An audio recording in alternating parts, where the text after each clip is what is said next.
Hello there. We'd like to welcome you to the virtual kitchen table. We're Erin from Ever Learning, Ashley from Ashley as Mama and Storytime Shelves, and myself, Hayley from Taking a Kinder Path.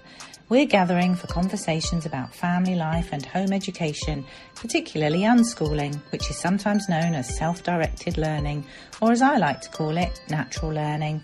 We'll be sharing our experiences and ideas, learning as we go. We hope you'll pull a chair up to the table and join us.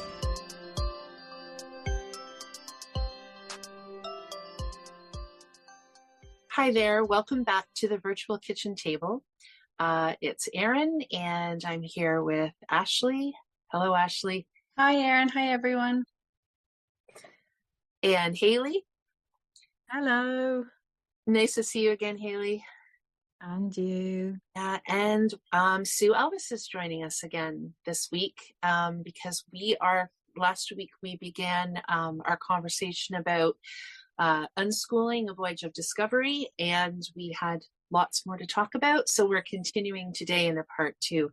So Sue, thank you for joining us again. Oh, hi, everybody. I am so excited to be a guest again. I was afraid you would ask somebody else to step into the guest role this week, and I wouldn't get to finish this conversation. It's such a brilliant conversation. So, yes, we're going to have a wonderful time today, aren't we? Yes, and as I'm looking at the post, because for anybody who didn't hear part 1, we were kind of going section by section through Hayley's post, Unschooling, a Voyage of Discovery. And we still have quite a long way to go in the post. So let's see if we need a part 3 or how we do today in today's conversation. So, and I would encourage anybody who hasn't listened to the first part to maybe go back and do that, because I just think it will just kind of flow probably a little bit more easily. So the last time we spoke, we left off with, we spoke a lot about our role as parents and kind of the idea of being captain on the ship and working together with the crew. So I enjoyed that part of the conversation, just thinking about leadership and what leadership is all about. But then there's another piece to this stanza that talks about, so the section that says, and so just like their crew, the captain is curious and eager to learn. And then it says, a network of captains and crews on the sea, they can ask for directions and help on their way. So Hayley, when I first read that part, I identified so much with it, because that's really how we've all gotten to know each other, really, is, sharing ideas, getting support from people. I think I've shared before, Hayley, that the reason that I came across you was actually through Sue. And so it really is true that we all kind of tap into different ideas and different, like, I think it's just fun to hear different people's experiences.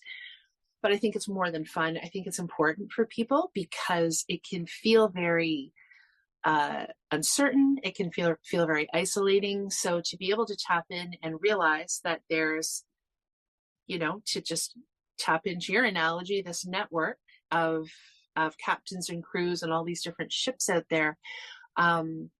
It's like everybody is really on their own voyage, but people are communicating with one another. They're offering other families guidance and encouragement. And I think that that's a really big part of what kind of helps us feel confident. And it helps us regain confidence times that we're feeling a bit wobbly or a little bit less sure at times. So I loved that part because I knew it was like it was like when I read it, I knew exactly what you were. I kind of knew that feeling of that sense of camaraderie among other families.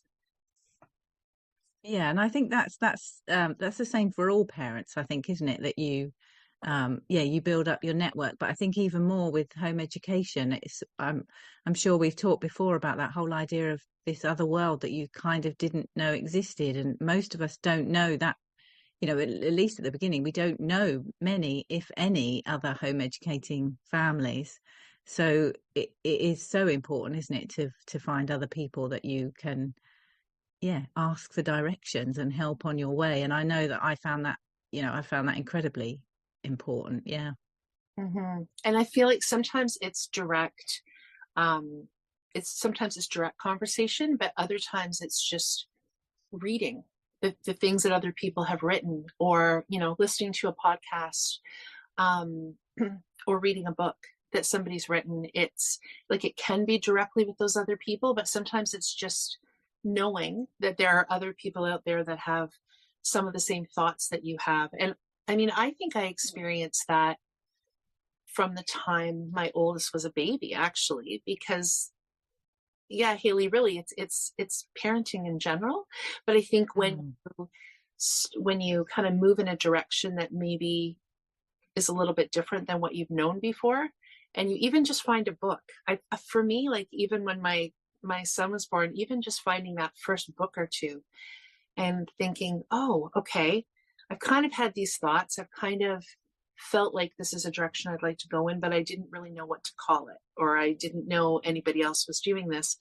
And then you just get your hands on a book that resonates, and it can make all the difference, can't it? Just. Yeah, and I think it was Sue's blog, it wasn't it? It was the fact that both of us read and commented on Sue's blog in the first place that actually connected us to. Yeah. Yeah. So definitely. Yeah, absolutely. Yeah, I can relate to everything that was just said. And for me, on top of the blog posts and absolutely listening to a lot of podcasts and finding books, and some in particular that were really helpful, I've had a lot of experience within Instagram and finding, like, that's when I had Instagram before we were home educating, but really used it a lot more as a tool, I guess, to connect with other home educating parents. And it was just such a convenient way to, visually see different things that they were sharing, or listen if they were sharing in stories or reels, or reading their posts. But it was neat because that's when, like, I could start seeing virtually anyway, a network. And I was like, oh, this person's connected to this person, and this person's connected to this person. And then it can, anyway, from my experience, can start to feel like a little bit of a community, or pockets of communities even. And that's just been so helpful in everything you guys have already said.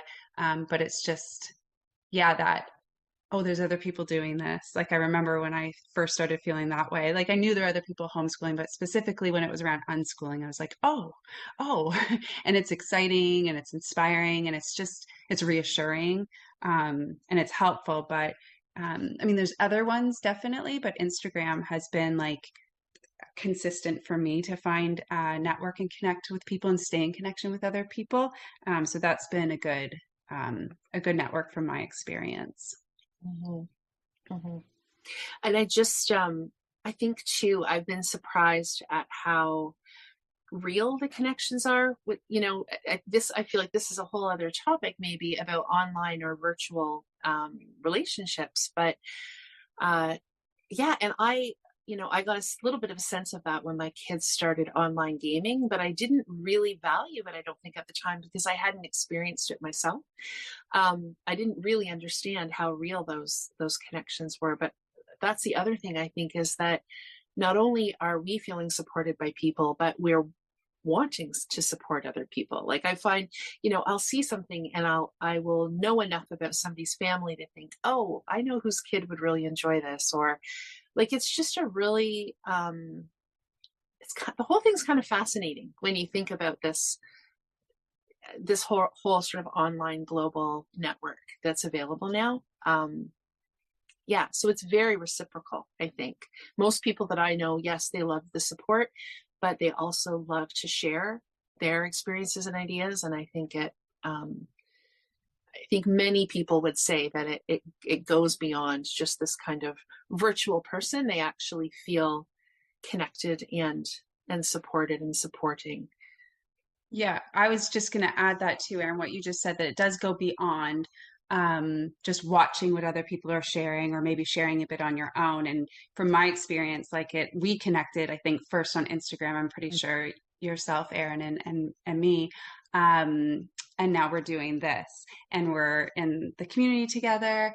And I can just think of lots of different examples where that's happened, where it goes beyond, and more things come out of it.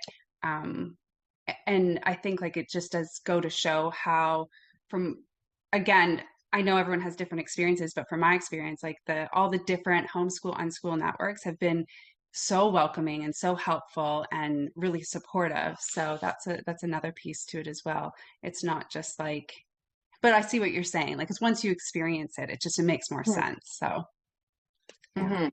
Yeah. Well, and just sorry, so I not to keep talking, but say one more thing here. I think too, sometimes just back to the book idea, I think if you can find, a book or two or three that really are sort of your anchoring books, I think that's another thing that can be helpful. Like Sue, I've heard a lot of people say that about your books, that it's reassuring to go back and read a particular chapter or, yeah. And I've heard, people will talk about that with Peter Gray and just understanding the learning process. I guess everybody's got their, their particular book or maybe a book for a particular season, but just even if you don't know the person who wrote the words or you don't know the podcaster, just knowing that information is out there in the moment that, that you might need it and that you can seek it out, I think is really valuable. I think that different people relate to different bloggers, podcasters, Instagram people, that it's lovely we have a variety of people sharing unschooling because we don't connect closely with all of them, but we will find somebody who we feel that we like to follow. But when my kids were growing up, we had homeschooling friends, but we didn't know any unschoolers. And I found that we just went our own way. And I would have liked, for my kids' sake, to have tapped into a network physically of other kids that were learning in the same way they were. And so when we went to homeschool gatherings, the other kids would say things like, what grade are you in? Which is your favorite subject? That sort of thing. When are you finishing for the year? When do your holidays begin? And my kids never knew what to say. I don't know what grade I'm in, all that sort of thing. But I feel the internet has been a great gift. I've used it a lot for connecting in with people like you, Hayley, and Erin, other people who are sharing unschooling. And that's where I found it has been the most influential for me, is we're all trying to help, as you said. We want to turn around and help other people. And the internet is giving us that opportunity to share what we've learned and to support other people. And recently, the last few years, Erin, I have really appreciated having your friendship in particular to talk about adult children and older, because you can't if there's a lot of behind the scenes stuff on your blog you can't share because it's private. But of course, being a mother, you sometimes want to talk over a few situations with somebody who understands. And I think there's this idea out there that, choose the right method of homeschooling, choose unschooling, and your life will be perfect and your kids will be perfect. And just wave them off into the sunset and that's it. And you don't need these connections anymore. You've done your job. You've moved on. And I find that those connections with other people are invaluable. I rely on having conversations with you, Erin, and other people online, not so much to, I don't want to invade their privacy. It's still nice to talk with people who are at the same stage of parenting as I am. And yeah, those connections. I'm glad there's other people out there surfing in their boats, bobbing along on the seas of the internet. And when people say that there's dangers with the internet, look, and we shouldn't be on the online. I just think of all the positive things that I am grateful for the internet. It has allowed me to make so many connections and do so many things with the talents that I have and help people. So I'm grateful for that. Mm-hmm. And so I think that's such an interesting thought about as our kids get older, because I might have mentioned this last time that I had, a thought that, how can I explain this? It's difficult to make a choice that's outside of the box. So a part of me was just thinking, well, we're doing this, and there will be a point when my kids are whatever age that that'll be finished. And to a degree, it kind of is like to a certain degree, it's really nice to just be able to connect with people without always needing to talk about what grade your kids are in, or kind of schoolish type things. And so that piece is true, but I think there's another bit too, that living this way changes the way we think about things. And so it changes a lot of I think for me anyway, it's changed my outlook on a lot of different things, on thoughts about my kids, but just thoughts on lots of people, and different opportunities, and just different ways of seeing the world. So sometimes it is really nice, even if your kids are older, to be able to talk to somebody, even though you're not, even if you're not in the trenches of kind of, just the different decisions we make when kids are little, or maybe entering high school, that sort of thing. You're speaking with somebody who, has come along through the same path, and holds a lot of the same kind of ways of looking at things. And I just think maybe it's a more curious mindset, maybe it's a little bit of a more open mindset, but there's just something to that as well. Not just about the kids, but just about the view of life. The next line here is, the captain and crew are loyal and close, being together forever, and yet it all seems brand new. And I'm just going to read down a little bit here. With freedom to choose and support from their captain, the ship's a safe space for all of the crew. In tune with each other and checking in lots, their rights to decide, their judgment respected. Kindness and calm are a feature of life. Okay. Hayley, I love all that. So the piece here about been together forever, and yet all seems brand new. And I think that's just the really cool thing, is that we can become really familiar with one another. We get to know each other really well. And yet, because we're not always on a prescribed path, and there is, as you mentioned, lots of freedom to choose, life can be brand new, and it can, it does feel like there's lots of novelty, and things aren't getting old. So that's kind of the main piece that stuck out to me, is it feels like a bit of a paradox. You're spending a lot of time with the same people, and yet at the same time, there's a lot of curiosity, and a lot of, I don't know if newness is the right word I'm looking for, but it really is kind of a paradox, isn't it? Because we do spend a lot of time together. Yeah, I agree with what you're saying, Erin, definitely. And I think I was thinking of all that, but also what strikes me now reading it is, I was kind of thinking as well about the fact that when you're continually, we're all learning all the time anyway, but when we're so clued into the fact that we're all learning all the time, I feel like we begin to recognize that what's valued about knowledge kind of changes over time, doesn't it? It's like language evolves over time. And funnily enough, we were having a bit of a discussion here the other day about what is common sense and what is general knowledge.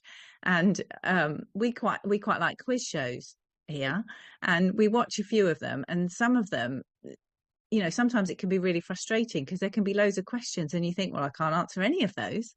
And you think, well, is this general knowledge, or should I be expected to know this? Or is it just the fact that, it's kind of, when we think about all the possible things that we could learn in life, there are so many, and we can't possibly be all privy to the same information, can we? It's such a, so I suppose I was thinking about that as well, about the fact that because there are certain bits of knowledge, I guess, that are more valuable in certain circles and at certain times than other bits of knowledge, I think.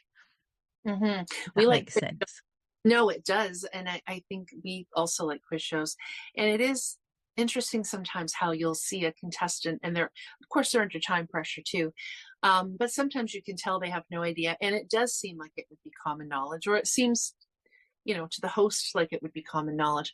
But it just shows you how it varies depending on where you live, what's important in your life, what type of life you have. But that would be an interesting conversation to have. Common sense versus general knowledge. Yeah, that would be. Yeah, because I feel like people can be very scathing sometimes about the whole thing of, oh, everybody knows that, and you kind of think, well, does everybody know that? And you can be having a conversation with somebody, and at one point they say something that I don't know, my children are often saying to me, oh, I've just learned this. And sometimes I'll think, oh, that's strange. I would have thought you already knew that.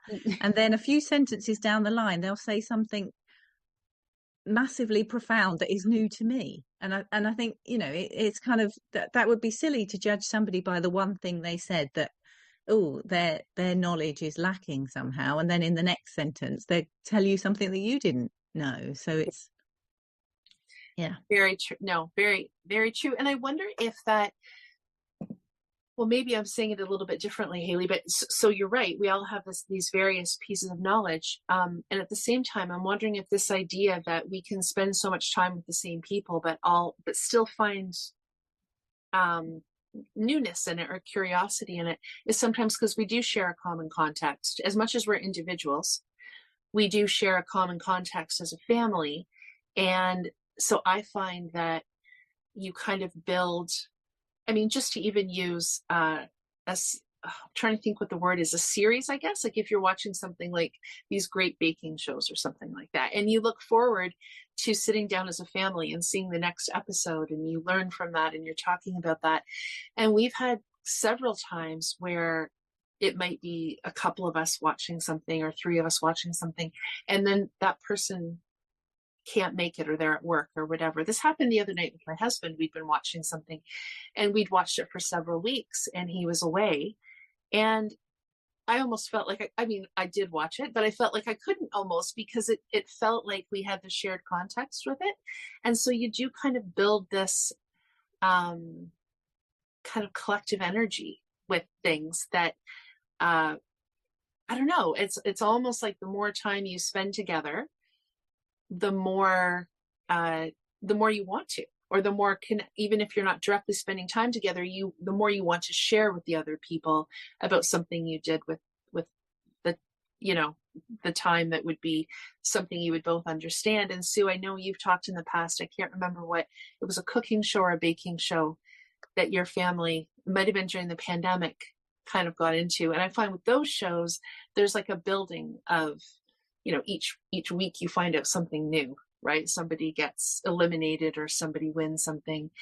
And it's harder to do that out of that context of everybody watching together, isn't it? Mm.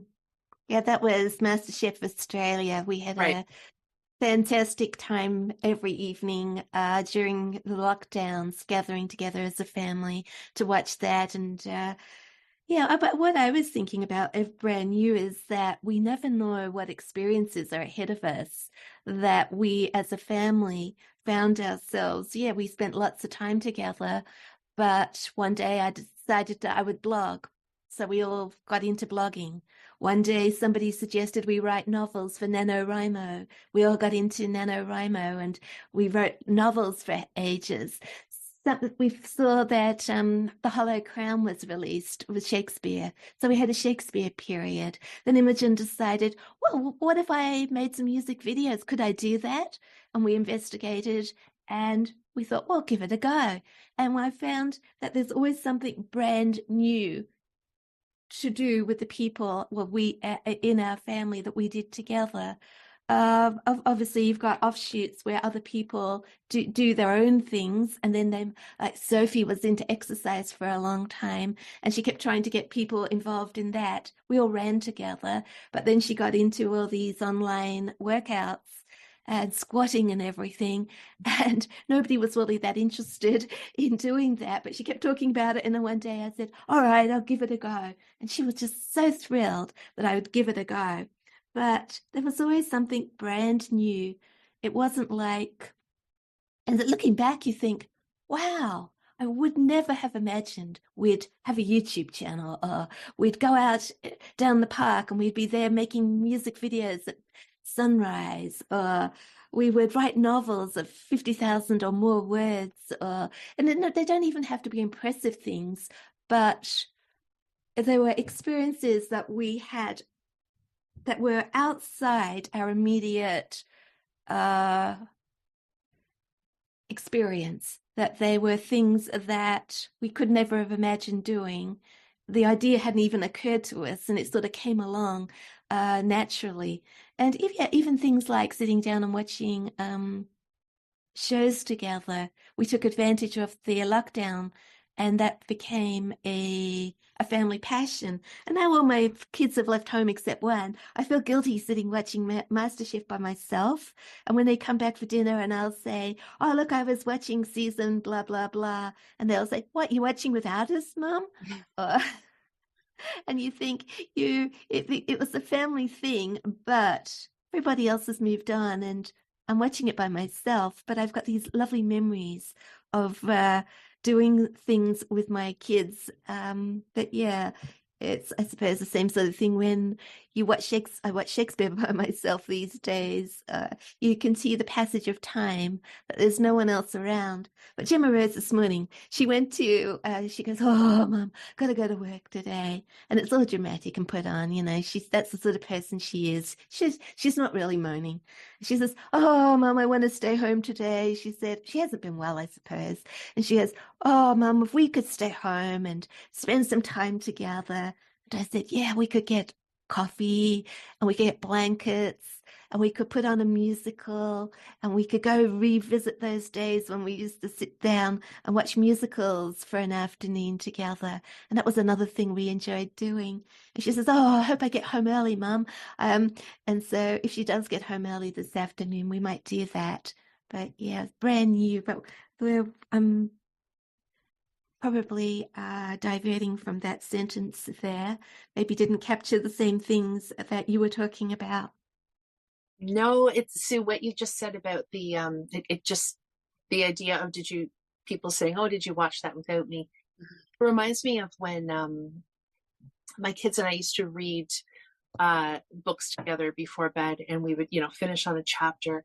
And then I'm a person that I don't mind giving myself a bit of a spoiler. Like I'll peek ahead. I have a hard time just putting the bookmark in and leaving it. And so that became a joke that, and it was the same thing. Don't read ahead. We don't know yet. We have to, and it was the idea that like we all had to find out together. That was kind of the idea. And I used to tease them because I said, well, I'm not going to know the whole thing. I'm just going to peek a little bit. I just want to see. I think as a parent too, sometimes you're looking to see how long the next chapter is. Sometimes it's practical, right? But one of my kids in particular was just like, no, we all have to find out at the same time. And I think it's like that. We had done an episode when we were talking about flow and learning. And I think during that discussion, we talked a little bit about not just individual flow, but flow as a family when we're learning and we're doing things together. And I think that's what it reminds me of, that you're kind of in this zone with a book that you're all into, and you are all looking forward to the next chapter, but it kind of ruins, I guess, the group vibe if one person is looking ahead and finding out what's going on. But but no, Sue, that was good because it actually reminded me of that, which I'd forgotten about. You had said something else too that just made me think.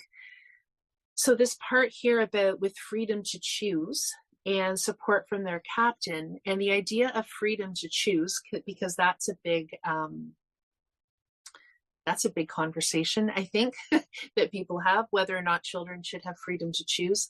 And you had said something about your family had been running together, and then Sophie had gotten more into some different sorts of exercises, or you mentioned squats, different things, and that at first that didn't sound that attractive to you. Like you might maybe weren't as drawn to doing that as the running, but that it sounds like you gave it a try, or you got involved in it.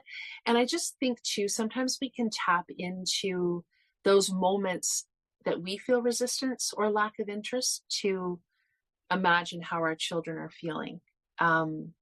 It could be something that we really want to introduce our kids to, and we think it's really important, or maybe it's something that we enjoy doing so much that we just can't imagine that they wouldn't want to be part of it, or to come outside on this particular day or whatever. And I find it helpful to have those kinds of moments to just tap back into and remind myself that, well, this, I often feel resistance, or like I don't really understand why the other person wants to do this. But somehow when it's kids, there's a lot of talk about convincing them. And I mean, there's some things that even almost talk about almost tricking them, right? Oh, we get into this a lot if you search up things like sneaky learning or stealth learning.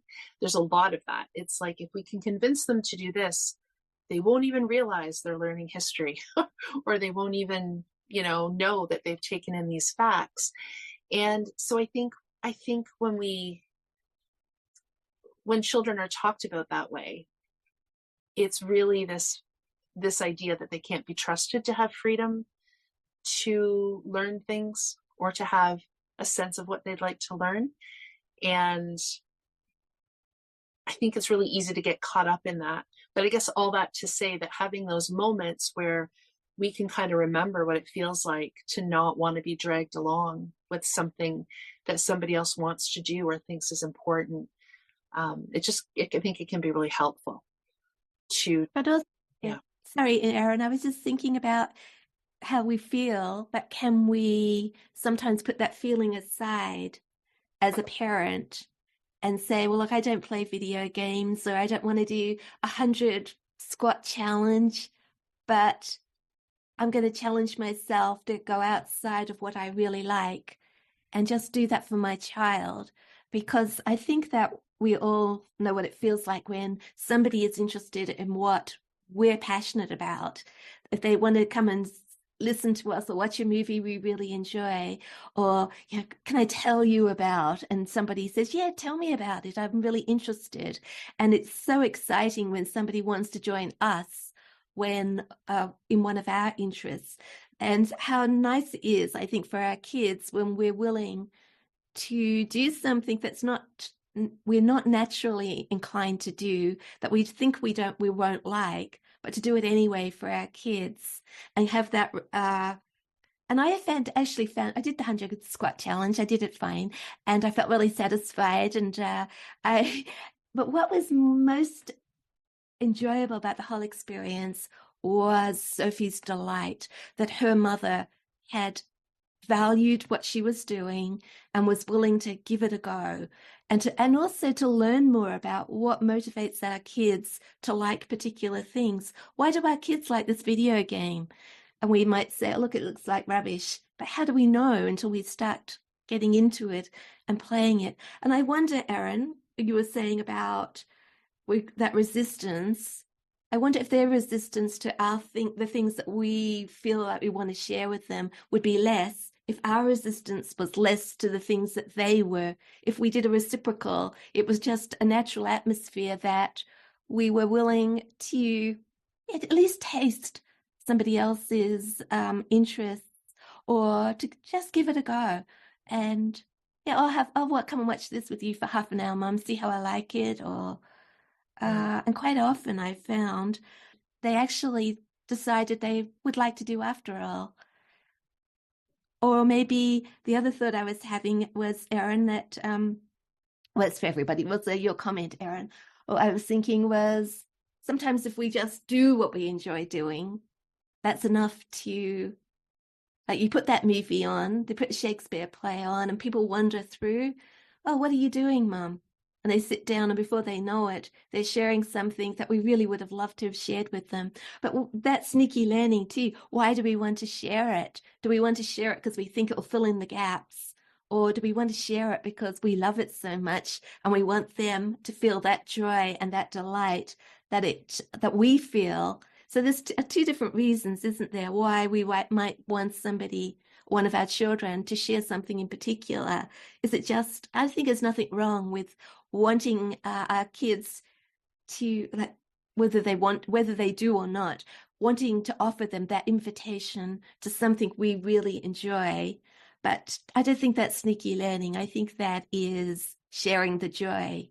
But obviously there are times when parents say they want their kids to come and do particular activities because it fills in the gaps, or the curriculum or syllabus, whatever it is, something that's what you were talking about earlier. Is it general knowledge? Should they have that knowledge?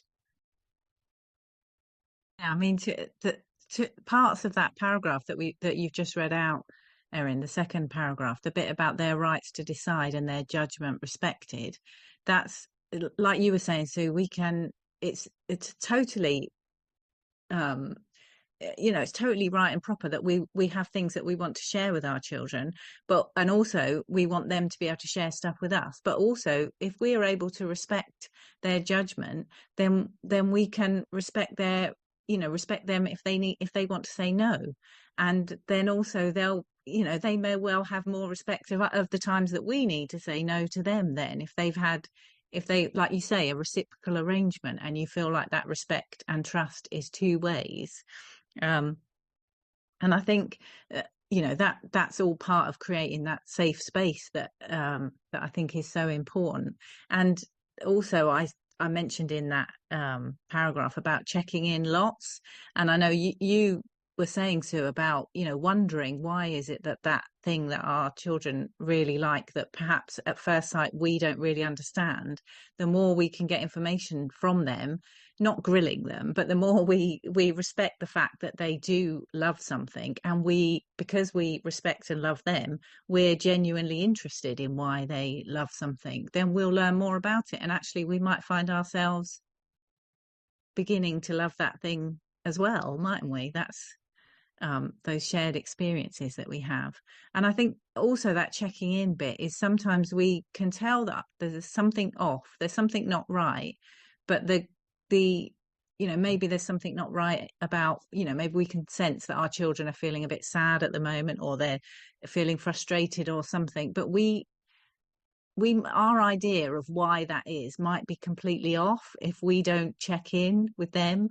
So the idea of checking in lots, I think, is so important, because we can start making so many assumptions about why they're feeling a certain way, or even making assumptions about how they're feeling, and we might, we can be off in our sort of assumptions that we make.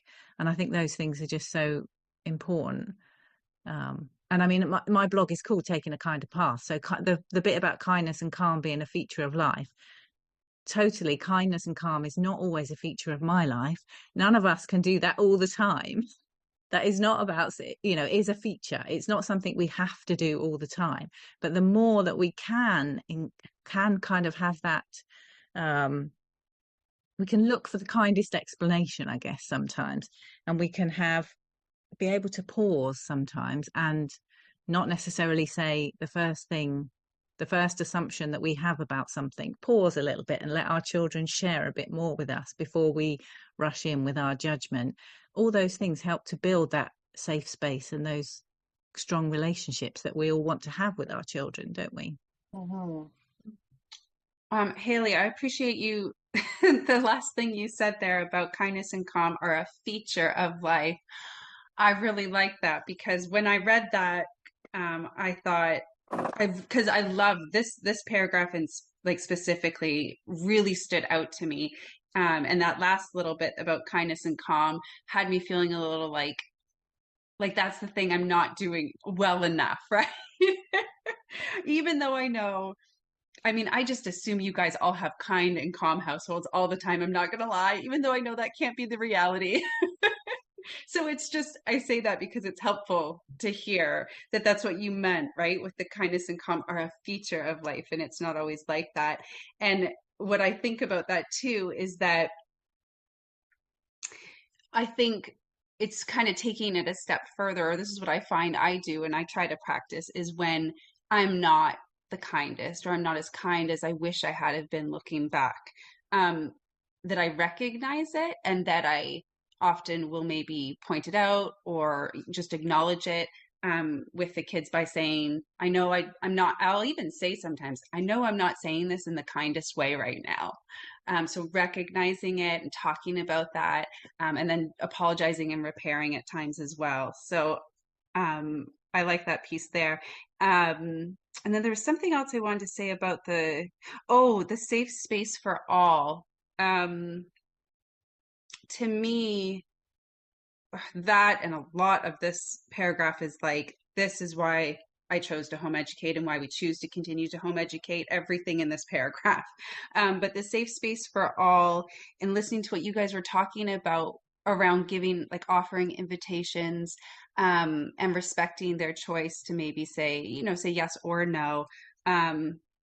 That's always on my mind. I feel like that's been something all along where I've wanted to create, it's our home, but it's also our learning environment, but a safe space, safe in lots of different ways. But one way being that they're safe and they feel safe to say no, because I don't know that that's, I guess I'll just say, I know that's not the case in some homes and in some families. And it's certainly not how I felt when I was a student in school.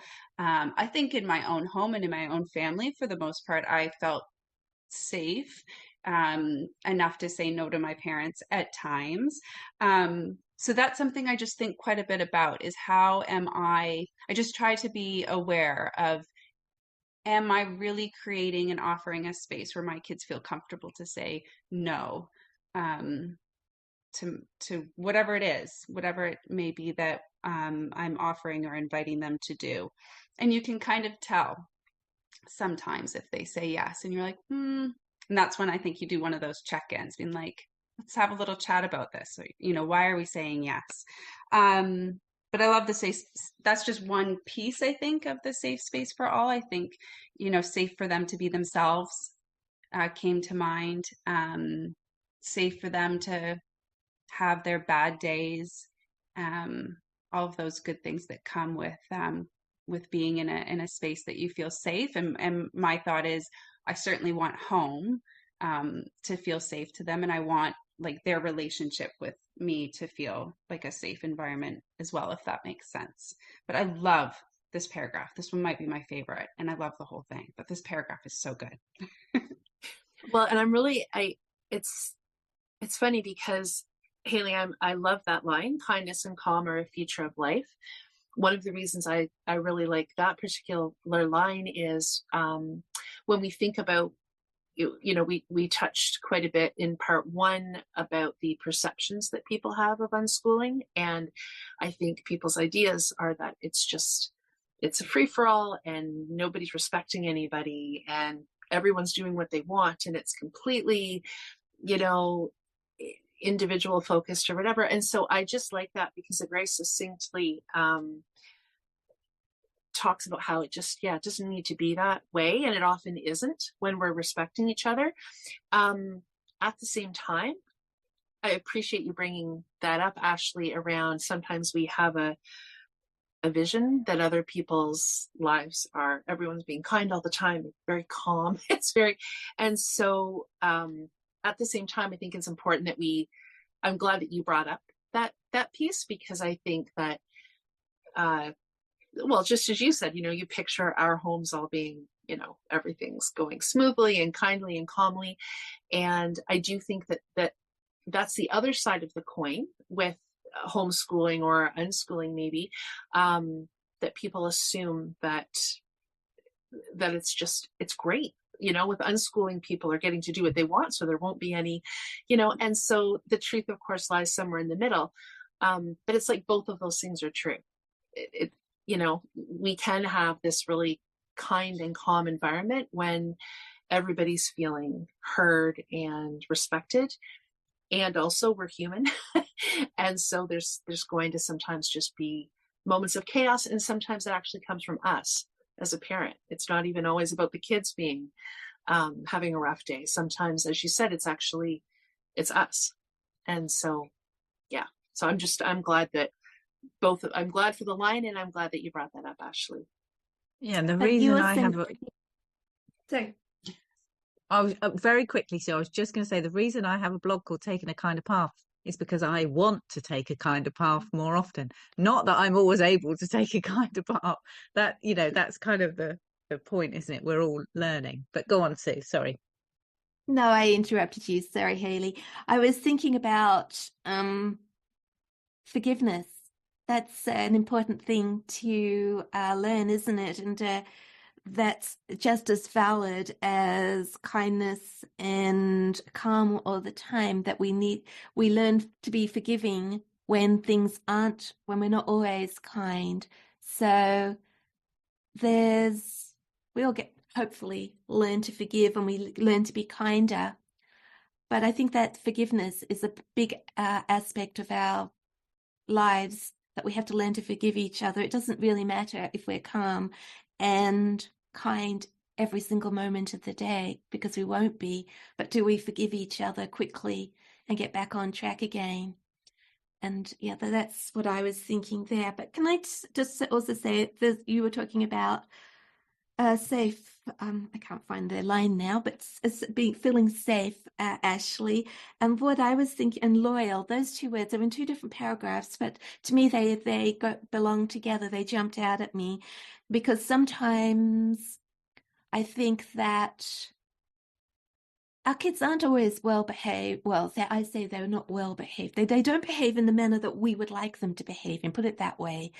And there are times, I think, where we listen or get influenced by other people. Oh, your child hasn't learned to read yet. Your child threw a tantrum. Your child, and we worry about what other people think of our children, and that influences our relationship with our children.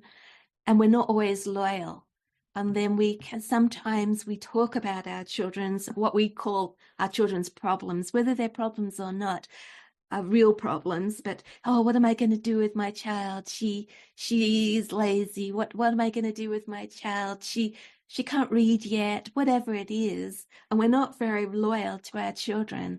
And I think that our families need to be that safe space where our children are accepted. You said, Ashley, our children are accepted for who they are, but also who they are at that moment. And if they make mistakes, or if they're a bit behind on some sort of, I say behind, they're at the right place for them, but behind it on average, then we're reassuring and we're forgiving of mistakes, and our children feel that home is a safe place, because quite often outside the family it's not safe. And if we make our families an unsafe place, where do our children go? That I think it's so important that they have people who are always loving, always forgiving, always encouraging, and who always are on their side. And that's what we have, that's sort of the atmosphere of our family. That's what I was thinking about that we must be loyal and provide a safe space. Mm-hmm. Okay, Sue. So I was ready to go on to the next one, and now and now you've inspired. I'm thinking about something else. Sorry. No, it's good. It's good. It's good. What I'm thinking about from you saying that, I think you said something about like we can be influenced by other people's, either their perspectives of our children, or sometimes it might even be our assumptions about what their perspectives are going to be, and that can kind of influence the way we feel or the way that we go about things with our kids. And I think the first blog post that I wrote that I have never published, I don't even know if I could find it, so I don't know, but I think it was called something like Speaking About Our Children with Grace, or something like that. And it was inspired. It wasn't really inspired in a good way. I think I felt I guess I felt motivated to write it because I had been in a group that day, in a group of parents, and people were talking about their kids. And I started to think about how when parents get together, they will often, in very sort of joking ways, but it can take on a tone of sarcasm, they will often say things that can be quite diminishing of their kids. And I mean, sometimes we all joke around a little bit. I don't think we need to be like punitive about this, but I don't think that we think sometimes about how our kids feel when we joke around or we make, I don't know, just comments that really aren't, it seems okay because everybody's laughing. I think it happens a lot with toddlers. It happens a lot with teenagers where there's just sort of like, it feels like there's this kind of free range to make fun of them and to say things. But I don't know, it just kind of hit me that day that it sounded like quite a disparaging conversation. And I think what happened is a couple of the kids came over during the conversation, and I was just like aware of it. And it prior to that, I had been kind of listening. It hadn't really been impacting me that much. But then when I imagined what it seemed like from the point of view of the kids coming into the conversation, I was like, they might be quite embarrassed that their parents are saying that. And I think that it happens about all sorts of things, but a lot about things like you were talking about, like perceiving somebody as lazy or like those types of things seem like they're kind of free range to make fun of. And I can think back as a kid, I can think of specific examples that I remember adults joking about me or relatives joking about me. And, I wouldn't say it massively affected me, but the fact that I can remember it, and I was like 9 or 10, it obviously had some kind of an impact that, that these people were joking about something that, either I had no control over or I didn't even notice about myself. So anyway, I just always appreciate, Sue, how you talk about that. And a lot of the times it's in the context of unconditional love, but I think, that can spill out to all these other areas that we're talking about. So thank you. Are we good to move on to the next one after all of that? Okay. Okay, so I'm going to read these next two together. Supporting each other to follow their dreams, the captains beside them, yet scanning ahead and steering their path, highlighting horizons they might not have seen. The captain is watchful, checking the fuel, and the ship is seaworthy, an eye on supplies and stocks running low, watching the weather and conditions at sea, aware of their bearings should they need to refill, face a storm, or just fancy a change of direction. I'm going to read actually this next one is pretty connected. Mindful of the model they want for the crew, the captain respects and values them now and knows that one day, sooner or later, they might choose to captain a crew of their own. So, that the line that stands out to me here, from the first part here. So it says, highlighting horizons they might not have seen. So again, when we're talking about kind of stereotypes around self-directed learning or unschooling and the idea that kids just completely self-direct, their education without input. So, I don't know, that just kind of stood out to me, the idea that we are with our kids in the present, but we are scanning that horizon, aren't we? Whether it's opportunities, whether it's potential challenges, it really is kind of like keeping a foot in the present, but also kind of being aware of what might come and learning a little bit ahead about what some of those opportunities might be. And so I do think sometimes it can be a little bit of a dance to stay in the present, but then you're also kind of trying to keep these future opportunities available. But yeah, did anything in particular come up for anybody else around those few paragraphs? I think for me, there is definitely, you don't know what you don't know. And obviously there's lots that we all don't know, but when it comes to our children, we often have lots of things that we feel very enthusiastic and passionate about, that we want to, bits of information that we want to impart to our children. And that doesn't mean necessarily that we've got all the answers or that we've got the right answer. But I think we mentioned this in the first part, perhaps, that the idea of, if we were to withhold all the knowledge and wisdom that we might have built up in our lives, then that would seem neglectful, really. Just to let our children go off and do whatever they want without us, giving them information that might help them. And I do think, yeah, that whole idea of you don't know what you don't know, there might be, they may be interested in something, and we do have knowledge that can help them on their way to find out more, or to get more joy from something. And that's really, that's an important part of our role, isn't it? To help our children enjoy their life. Oh. I think this. And if they trust you, Hayley, they're going to listen.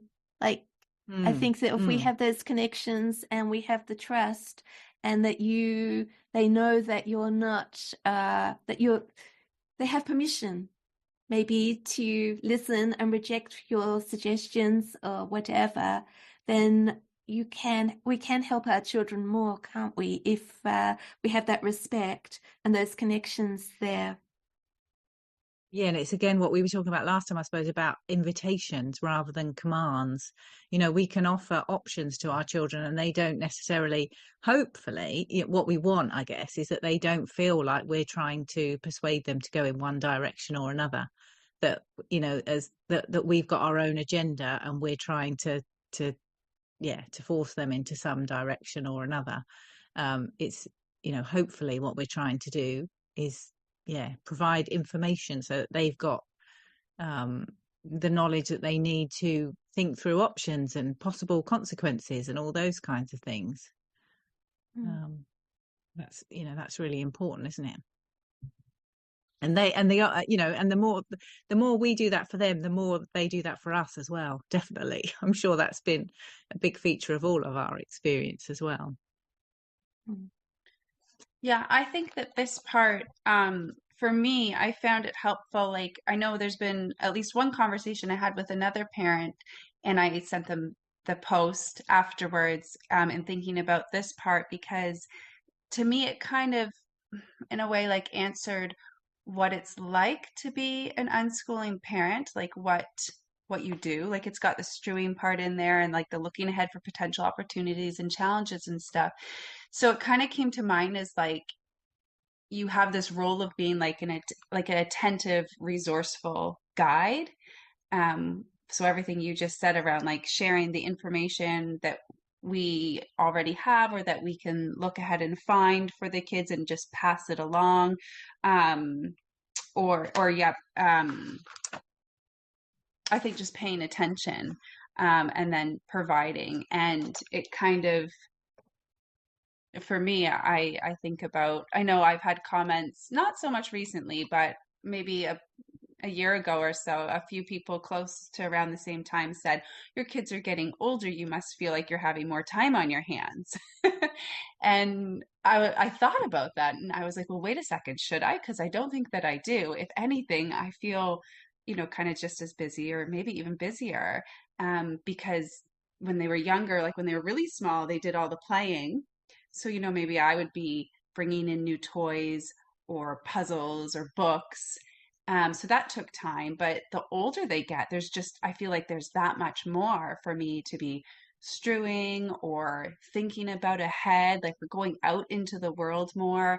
As they get older, there seems to be more opportunities. So I feel like I have to really pay attention and spend, like what you were saying, I think, Erin, like balancing it, right? Like being in the moment with them, doing the things with them during the day, but also taking time, kind of just in my own head, in those quiet moments that we find, to think about this type of stuff. So yeah, like being an attentive, resourceful guide. That's kind of what came to mind when I read this part.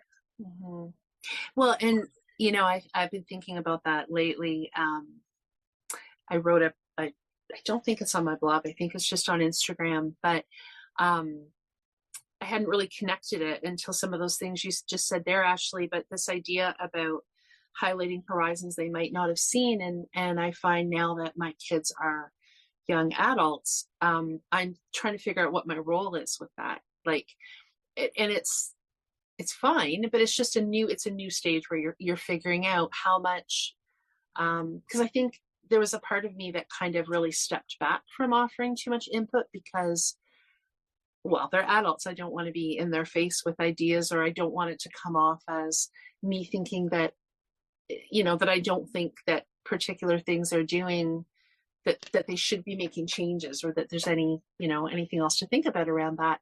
But then I started thinking, the last few months especially, I would see things come up that I would think, oh, this would be really interesting for so-and-so to know about, or maybe they would enjoy this. Or I think I was still sharing ideas that were purely like enjoyment oriented, but I think it was this idea of highlighting horizons they might not have seen. I think I'm still trying to figure that out.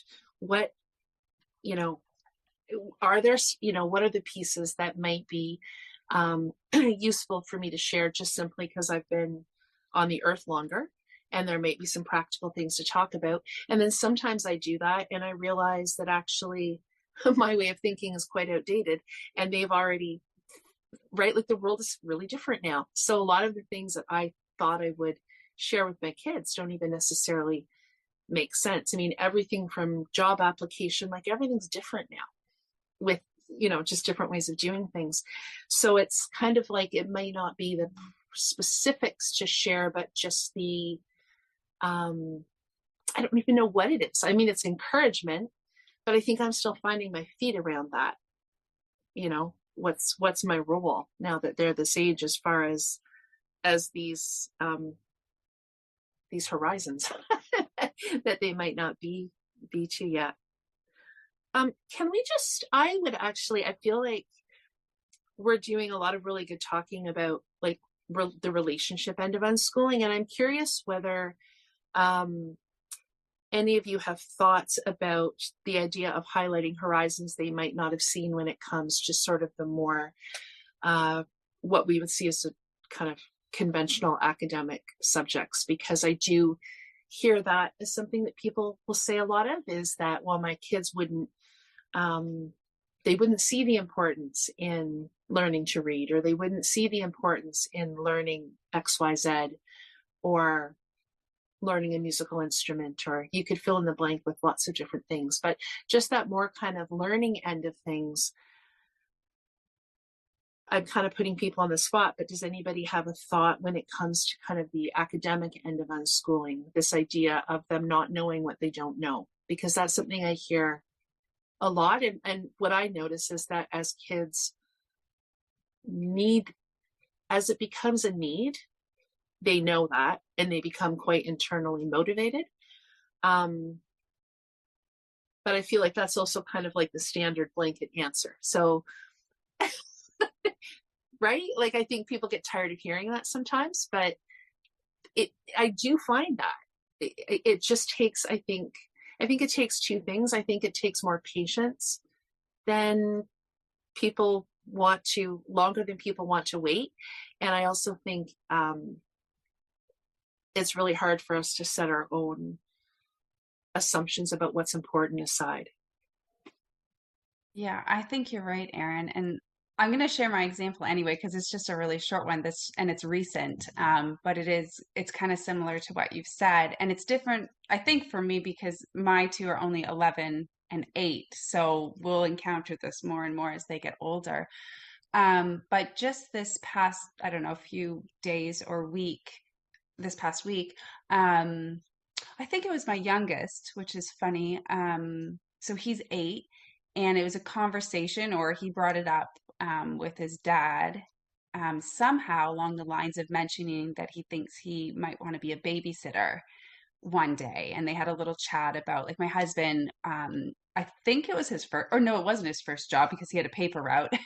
But one of his first jobs was babysitting his younger cousins. So they were having a little chat about that. And my 8-year-old really likes younger kids. So I think he's kind of thinking when he's a bit older that maybe that's something he would like to do, is be a babysitter. And then that kind of led in, and this was my husband telling me afterwards about the conversation they had. I wasn't there for it.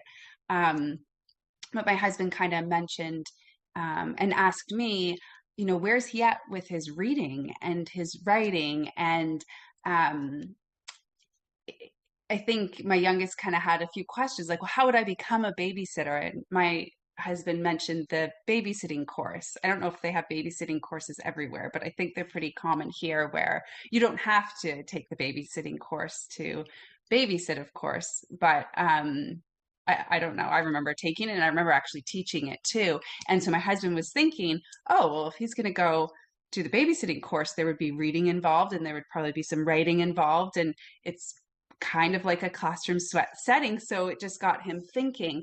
And so they just chatted about it a little bit, but it tends to come up in those situations where lots of times for us with both kids, it's kind of job related. But like what you were saying, Erin, like it's on a need to know basis, I guess. Like it's to meet a goal that they have. It's something else that they maybe want to do. Not always. Like my youngest has talked specifically about wanting to strengthen his reading skills, because it was maybe just a few months ago where he would say things like, am I going to be a really strong reader one day? Will I be able to read a book like you're reading one day? And so that does happen too, more so with him than my older one.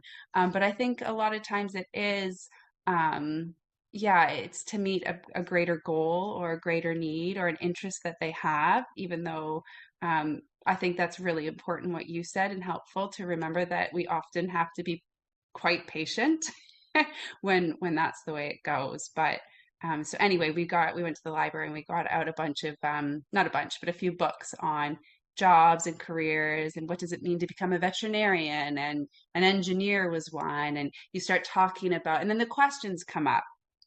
I'm rambling, but I'll wrap this up.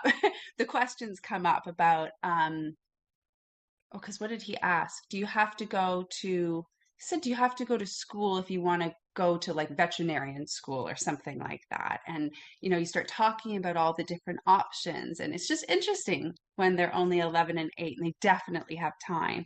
But and that's not the first time these conversations have happened. So anyway, I'll stop.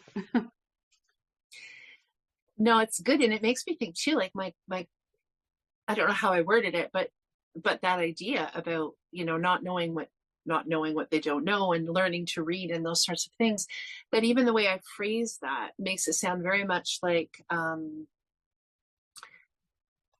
learning to read is like this endeavor that they're going to decide to start to learn to read, where so often it's happening incrementally, or it's happening in bits and pieces, or as you said, it happens because there's something really specific that they're wanting to do, or a goal they're going to meet. And for some people, learning to read is challenging. So it might be something that they might actually say, I have this goal, or I want to either learn to read or strengthen my skills. But it's just interesting to even think about that as like a separate thing to learn versus something that maybe just happens a little bit more, organically. But we do have babysitter courses around here too. And it's funny because I did a lot of babysitting as a kid and as a teen. But I never took a course. But I'm not sure exactly what's, incorporated in it. But it's one of those things where, again, some kids might like the idea of taking a certification, right? And it might help them feel confident. And for other kids, it would just feel unnecessary. Totally dependent. So, and I think there are so many occasions in life where these conversations come up. Other people will be talking about things, and then our children will ask us, "Oh, what is it that they were talking about?" And maybe it's a maths concept, or it's a piece of literature, or it's it's a geographical feature that just comes up in conversation, or it's on the television or something like that. And those we're often having conversations about those kinds of things. And it is, and when we think about, I suppose, like you say, about qualifications and things, those you know, it is part of our role to be considering what the options might be. And it doesn't mean that you have to, you know, you have to sit them down and have some kind of formal conversation. You know, what are you going to do with your life, and what shall we do? You know, and we have to have this ABCD plan. I mean, maybe that works for some people, but that's not, it's not usually how it happens in life. I think it's much more organic. And you know, my children have asked in the past about, well, what do they do in maths at school, or what do they do at school? It's probably the first thing that comes out. And then they might, you know, and we've definitely had, I mean, PE was the thing that I remember. I mean, I don't know if PE translates across the water, but I'm you know, when I was at school, PE was physical education. And I remember one of my children being asked, what do you do in PE? And they just looked at me and were like, I don't know what PE is. And then I said, well, they're saying, you know, what kind of exercise do you do, and what sports do you play, and that kind of. And then they were like, oh, right, oh, okay, well, I ride my bike and I play football, and, you know, whatever it was that they were into at the time. But those things just come up over. I mean, I guess that's a very unsatisfactory answer, but I feel like there are life brings in those opportunities for us to talk about all those things. And often we can feel very, I think you said, Erin, patience. Yeah, we can feel very concerned sometimes that we need to tell our children everything all at once, which, you know, we couldn't anyway, even if we did have all the answers. It's a more organic process. So I think what you're saying there, Hayley, which makes a lot of sense to me, is not so much that we need to be thinking, okay, I'm going to look out onto the horizon. What do I need to, even if I'm not quite going to present it to my kids yet, what do I need to know? It's like, just as our kids learn organically, as parents, we learn organically as well. So it's kind of like things come up, opportunities come up. We think, oh, that would be something to keep in mind. We notice, you know, growth in our child or change in our child. And so we kind of look outside of our bubble a little bit to think of, you know, if we wanted to bring something in, or we wanted a resource, what are those?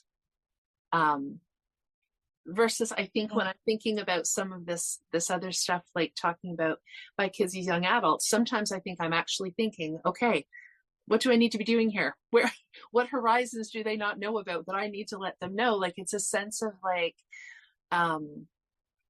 me needing to find out what those things are. And I love the way you explained it, because it's really just, we're trusting our children, and also we trust ourselves as people to learn naturally in our role as well. Yeah.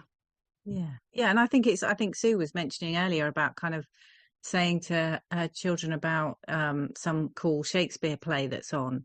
I mean, it's totally fun, you know, this idea that we can't tell our children anything. We again, that thing about being child-led, it's, you know, it's so lovely to be able to say, oh, there's this really cool thing that I think you'd be interested in, whether that's a Shakespeare play or whether that's, I don't know, some cool art technique, or it could be, you know, anything that we think our children might be interested in. And, you know, that's a cool thing, isn't it, to be able to share that and say, I think you might like this, you might be interested in it.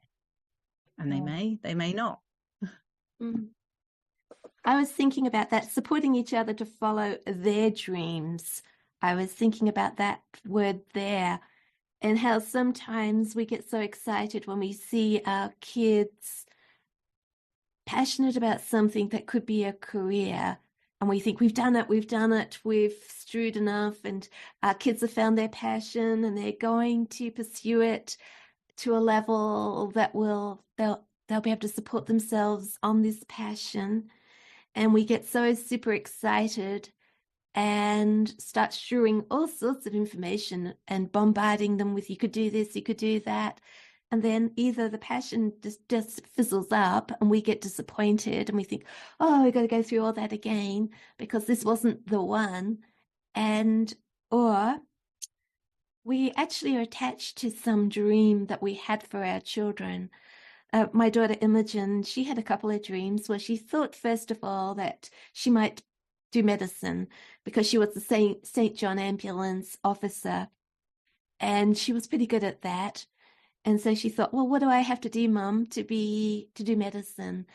And we researched together and found out she could do some university units that would give her a score to get into a face-to-face university. She could do the university units at home and then put the results of those together to apply to an on-campus course. So she did all that, but she couldn't quite give away her music or her writing. Like one of those people with lots of passions. So she fulfilled all the requirements that she had to do she did advanced maths. She did all the requirements to get into university, and then decided she wouldn't do that. She would either follow music or writing. And she chose the writing, though she kept on with her music for a while. But part of me, sometimes I think about those music video days, and I think about the opportunities that I said we found out about, where you could go study with this teacher, this voice teacher. You could go to the city and have lessons with this particular teacher. You could do this, you could do that. And she didn't do it. She decided she would write. And sometimes I walk around the house and the lid hasn't been lifted for ages. There's dust all over the piano. And I think, oh, I just yearn to have music in the house again. And isn't it as sad that she chose to write instead of play music? And I think, well, I'm not really sad she chose to write, because I write and we share that.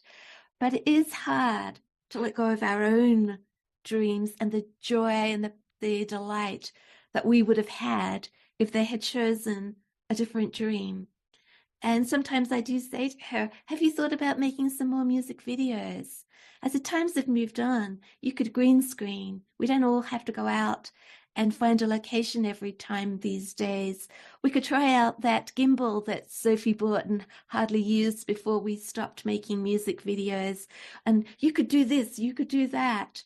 And she takes it all in. But I know it's not the right time. And I think, well, she knows what she could do, and maybe it will be the right time at another time. And I think that's the thing about dreams. They're not always for a lifetime. They come and go, and you can go back to something.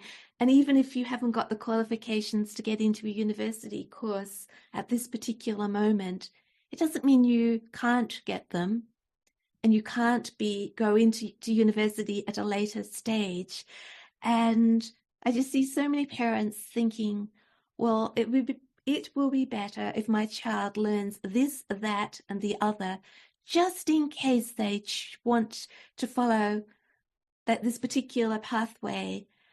Is it their dream, or is it the parents' dream? And you were talking about how we learn from a need. The motivation is our needs. And if a child doesn't have that motivation at the time, they're not going to do a very good job of learning that maths or learning this or that, if they don't see a need for it exactly at the time. And that thing about following their dreams, sometimes I think as parents, we can envisage the dream better than our children. We go 10 steps ahead of them, and they need to get there slowly by themselves. So we're thinking, oh, look, they're going to be a famous musician, so they're going to need to do this, this, and this, and this. And if a child really wants to do it, they'll go step by step, and we'll give them the information at the particular time, that we don't have to rush ahead too far. I haven't said that quite right, but I think that we can get too wrapped up in our kids' dreams, whether it's from the joy and the delight that we would receive if they did that, whether it involves us in some way, or whether it is, I've written a post called Basking in the Reflected Glory.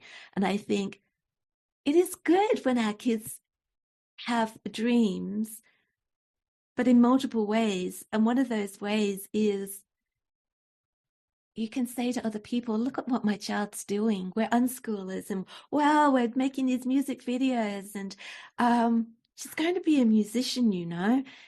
And then when it falls flat and they don't want to do it, and you think, the same as what we were talking about, I think, last episode, sometimes our unschooling dreams, or our dreams as parents, they disappear. It's not their dream, it was our dream. And now I can't say, look, I've got this daughter who makes these music videos. I mean, it was valuable to me in a particular way. Yeah, and to be, what's the word? Not distracted, detached. We have to be detached, but at the same time supportive. Yeah, it's that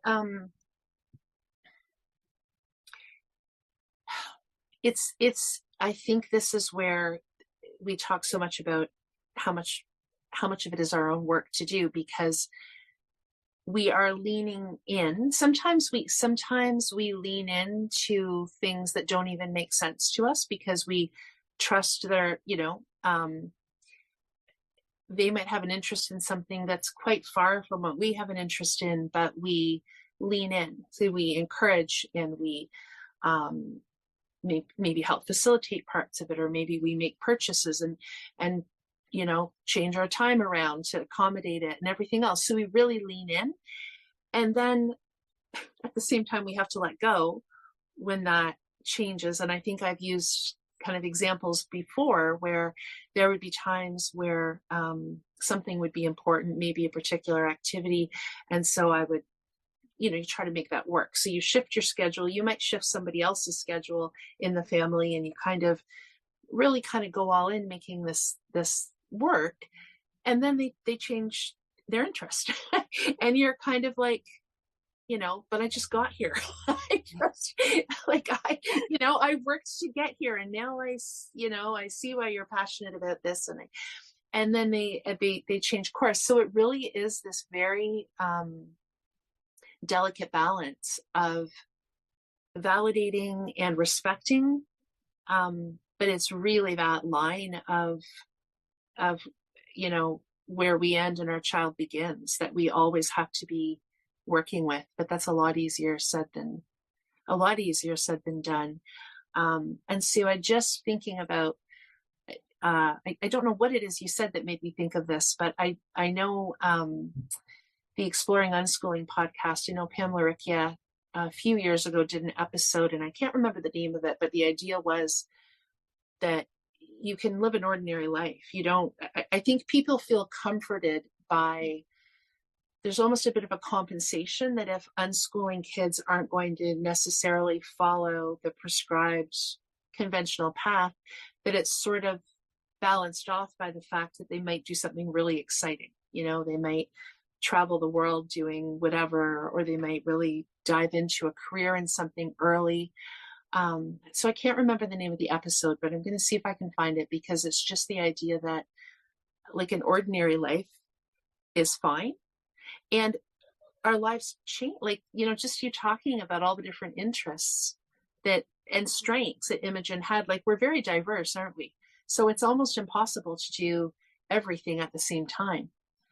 And different parts of ourselves can come out in different ways. But I think you're right. I think as a parent, we have all these thoughts, and it's almost a bit overwhelming at times, because we can see, quote, the potential in different areas, and we sort of want to see that play out.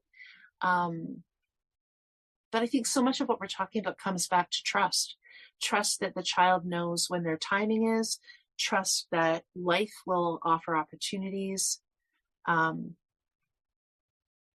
Yeah. I was also thinking about how sad it is when kids follow parents' dreams. So they do something to keep us happy, and either they end up, and what a burden that would be on the parent later on if they knew that my child didn't do what they really wanted to do that would make them happy because they wanted to keep me happy. Mm-hmm. And so if we don't support our kids in their choices, what are we saying? Either they go and do it anyway and risk up thinking, well, I'm going to do this, follow my dream, but it's going to make my parents unhappy. And that's what I'm going to choose to do. So they feel guilty. Or I'm going to do what my parents think is best, and I'm going to be unhappy. And that makes us feel guilty when we realize, and how much better it is just to support, support our kids in their dreams. And as you just said, to trust that they know what they want to do and they'll do it. And also how dreams do change over time. And that, with that diversity of interests, it's really quite amazing what give ourselves permission to let go of something so you can take on something else. And we can't always do everything all at once, but we have choices. A lot of the time we have choices, don't we? Mm-hmm. Mm-hmm. Yeah, and I think what you said as well, Sue, about remembering that you don't have to do things at a certain age. You can, just because you don't go to university at 18 doesn't mean you'll never go to university. You could go to university when you're 50, and you might never go to university, and that would be fine too. But there's, as adults, we talked about this in a different episode, haven't we, about how as adults people change careers, lots, and it is kind of we live in a different world to when perhaps somebody did get a career at 16 and stayed doing that forever, if they ever did. I don't know, but I think that's important to remember as well, that things are always changing, and that those opportunities don't necessarily go away. They can come round again. But there is so much of that trust and respecting their ideas and the fact that sometimes I know I've had instances before where maybe I've been worrying about something that I think my children ought to know or ought to do or something like that, and I'll restrain myself. I'll sit on it and think, I'm going to work really hard not to mention it to them, not to make them feel bad about it, or not to, and then sometimes they'll just come to me and say, oh, I've realized that I need a bit of help with this, whatever it is. And you think, you begin so much, you accumulate so many examples, I think, along the way with the experience, that you begin to realize that you can, that trust just grows, doesn't it? I guess is what I'm trying to say. The longer the longer we go on living like this, the more we begin to realize that our children are so, so much more capable and so much more knowing and so much more of so many things than perhaps, other, I don't know, sometimes the perception is of children that we kind of might be hearing about in other circles. And that begins to not be our experience. Mm-hmm. Yeah, and I keep thinking about, oh, sorry, go ahead, Sue. No, I'm thinking we're talking about it gone down to just fancy a change of direction.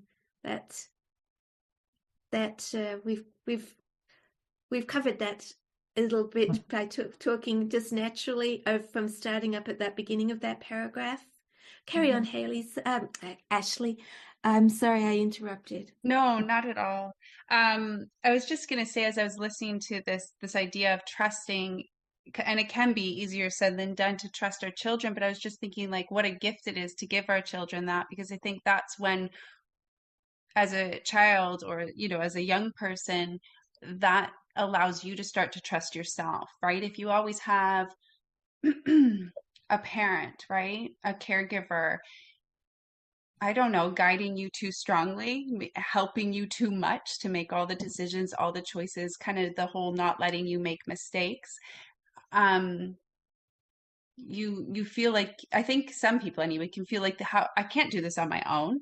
I've always had mom here, or I've always had grandma here, or whoever.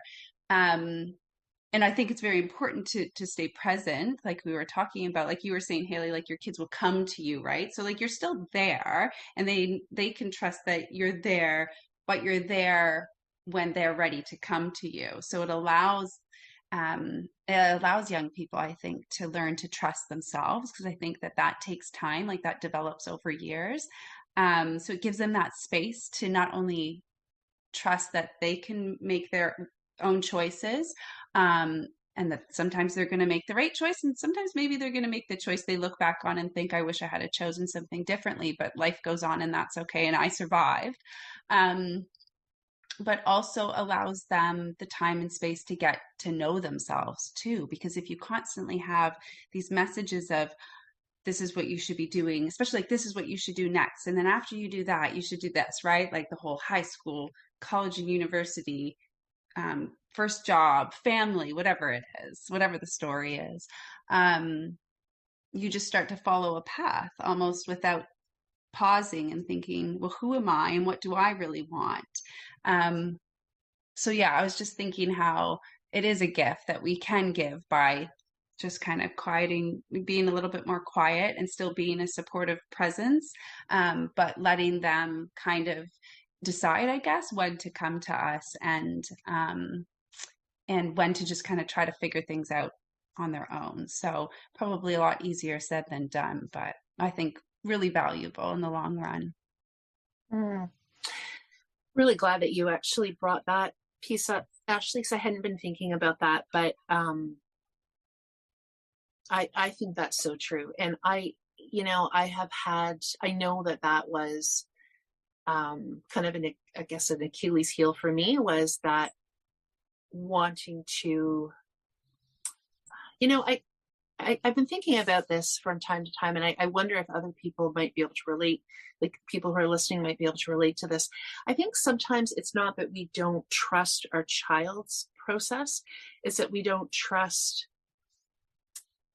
the system of life. So it's not so much that we think there's anything wrong with our child, but we don't necessarily trust that the way that they do things or the pace that they're moving at is going to work for life, if that makes any sense. And because I do hear people say that, like, they see their kids are learning, they see their kids are curious, they see that their kids move along in interesting ways, right? And they actually really like that each of their kids is unique and all these kinds of things. But it's more like, but will that work with the system? It's not so much that they don't think their kids are natural learners. It's like, it's really out of love for the child that they want to make sure things work out. And so I do think that that might be something that other people can relate to, but that definitely, one of my kids as an adult has said that to me, that they felt that from me in certain areas. And they were right. There were certain things that I didn't really trust. That it's not that I thought there was anything wrong with them. I didn't trust that there wouldn't be a mismatch between the way that they were going about things and the way that society works, right?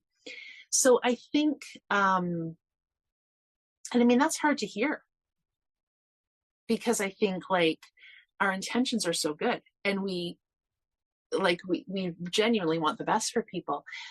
But I think too, when we're living in this kind of relationship with people, there are other, how can I put it? There's chances to keep working through that relationship. Because I think at the heart of this, that's what we're talking about, is our relationship with our kids and their relationship with themselves and all those pieces. So I guess just to say that I'm finding that if we're open to the fact that, raising children is not a one and done. They're still, they might get past the age of 18, they might get past the age of 20, and we're still learning and they're still learning. And so there's space to kind of keep working on those pieces. So anyway, I'm just kind of glad you brought that up, because it wouldn't have entered my mind to say that, but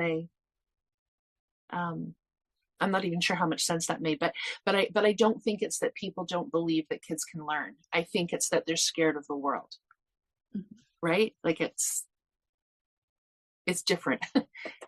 Yeah. I've got a story there. Sorry, Hayley. You go. I was just going to say, if we've had the experience of feeling judged as well, we want to protect our children from that, and we know what certain expectations might be of other people. And so, like you were saying, Erin, about that feeling protective, we want to try and, sometimes we feel that we want to head off the judgment that they might encounter, I think, and that's very hard, isn't it? Mm-hmm. And I think for some kids, they might actually find that this is another one of those things where you're always working with nuances, because some kids might actually appreciate that. And other kids might feel like they were cut off. You know, you're always kind of trying to figure out, I think, what yeah. Anyway, Sue, did you? Oh, I just think saying that I was going to tell a story of one of my sons. He was working in the kitchen of a restaurant, and the chef, a typical chef, yelled, was really rude, swore at him, wasn't respectful at all. And because he'd grown up in an environment where he was always treated with kindness and respect, he objected. And he talked back and said, it's not right that you speak to me this way. Got himself into a bit of trouble there because the chef didn't appreciate being corrected. And my son was very upset about all this. But I think it's one of those situations where our kids go from a family situation out into the world and then have to conform to the circumstances out in the world. They can't control the situations. We can do something about it at home.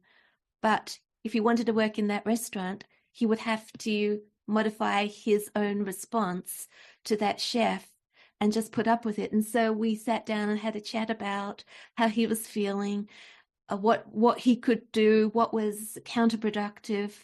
And we decided that he decided that he couldn't actually change the chef. The chef wasn't going to change. So his choices were just to take it or to get another job.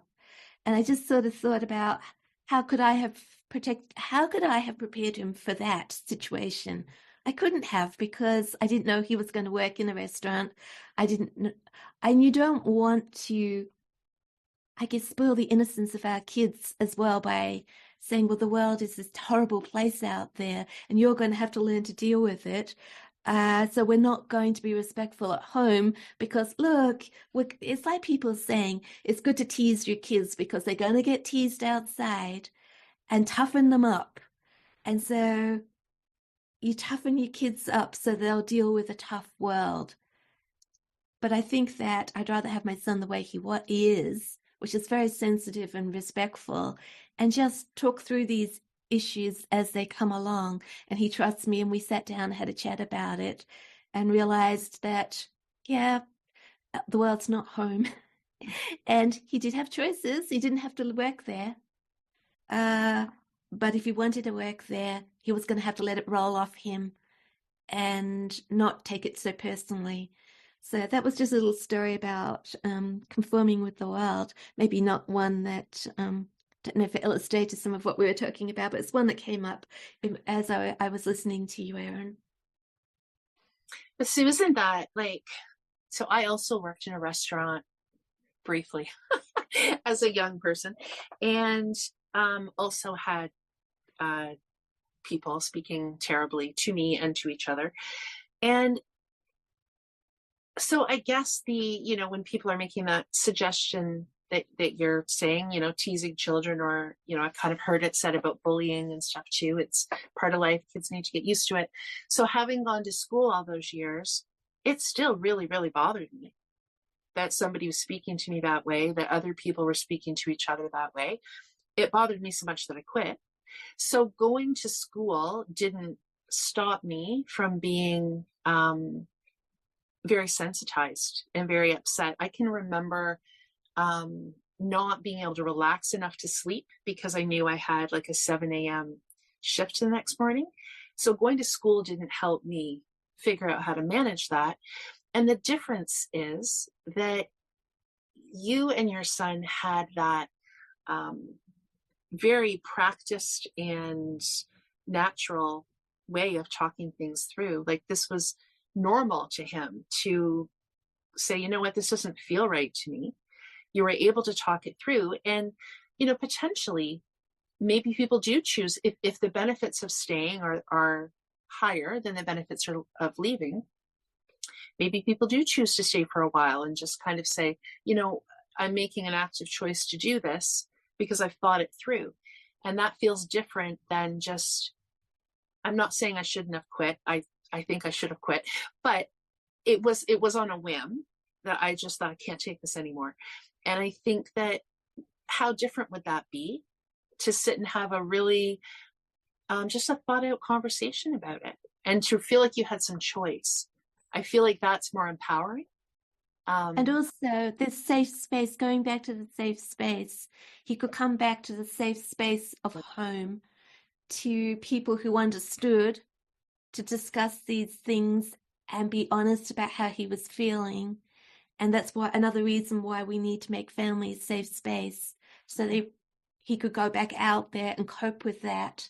Because imagine if our families were that way as well, then you wouldn't have anyone to tend to you. It would just be normal life. But he could come home to people that loved and respected him, build up his reserves again, get stronger, go back out into the world. And I think that is very important. Mm-hmm. Mm-hmm. Okay, our next paragraph we've kind of talked about, so I'll just read it so that we have the words, but I think we've really kind of covered in our conversation. Chances are offered with willing support to learn more of the ship and the lands they explore. Without pressure or time scales, few demands on the crew. Yet naturally time passes and each of the crew assume more of a role in sailing the ship and directing their course.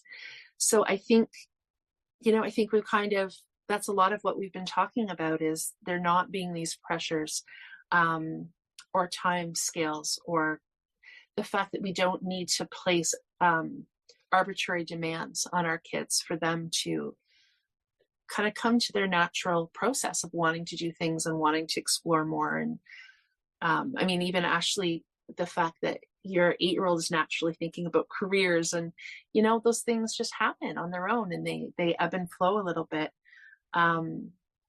So I don't know. I will pause, so if anybody had anything they really wanted to add to that.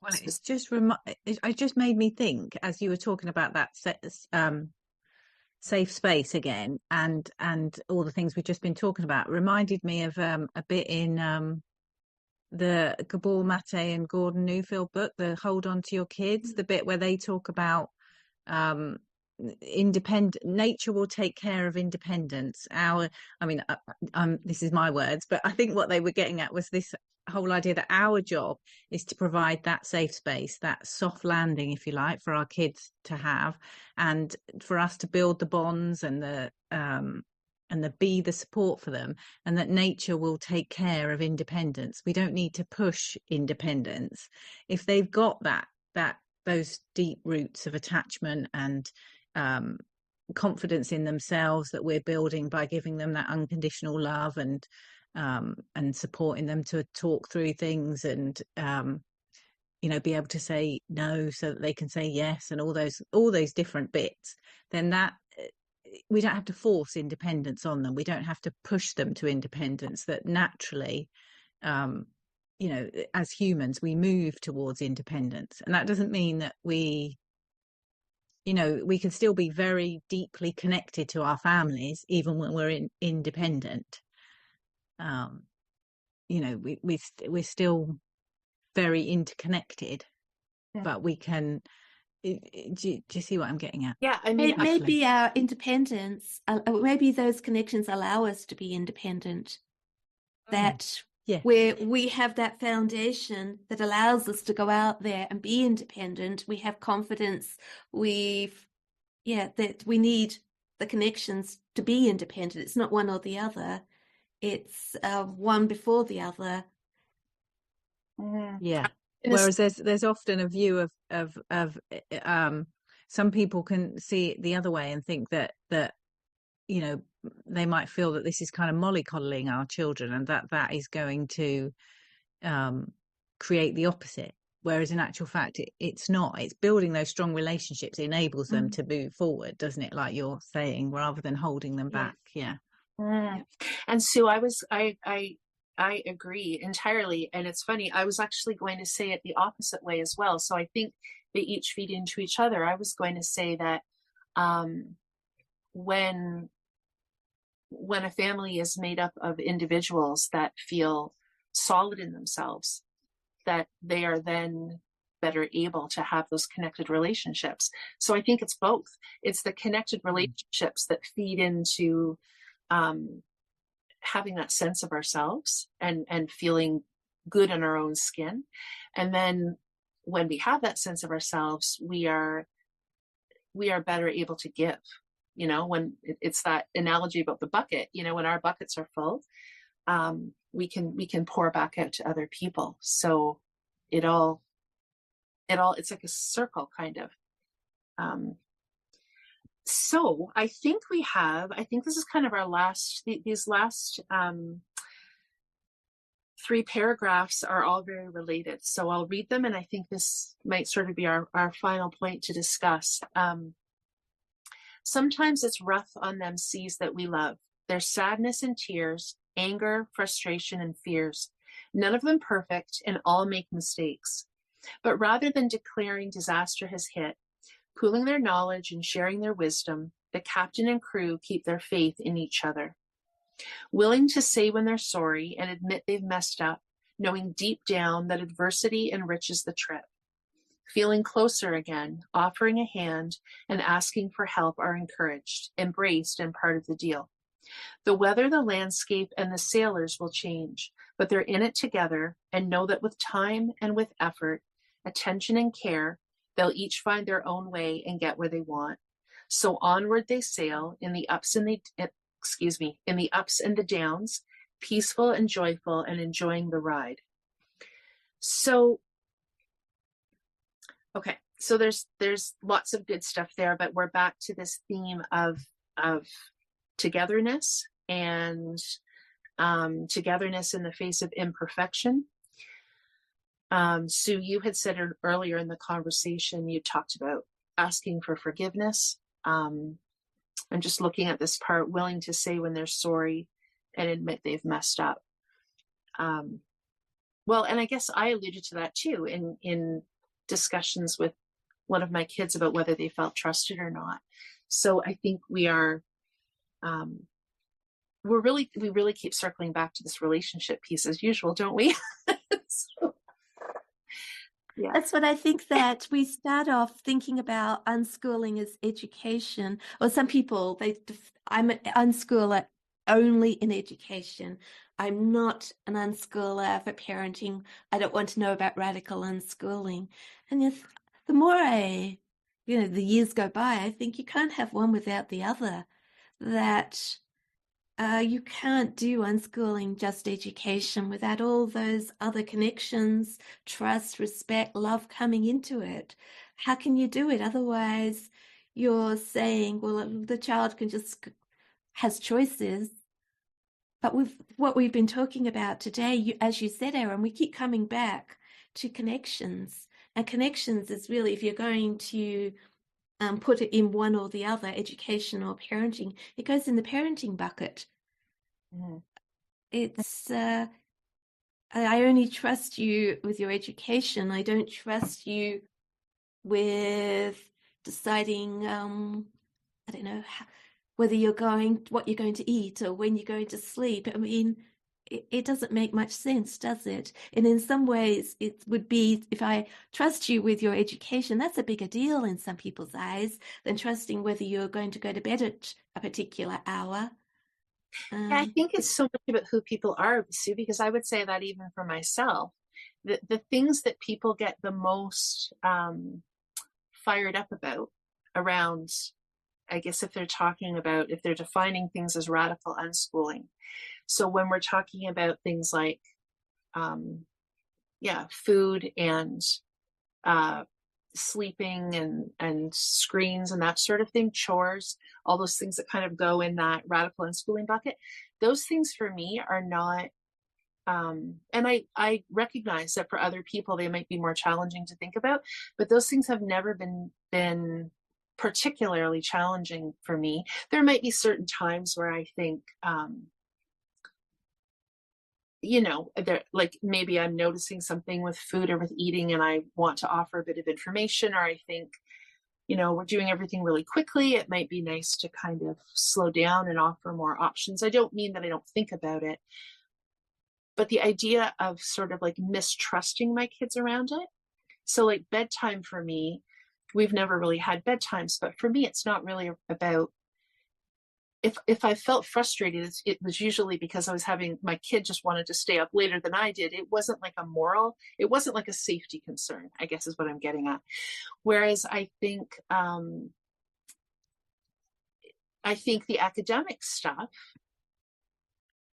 again, not super hard for me, but that's what I've thought about more probably than the radical end of things. So it's interesting how,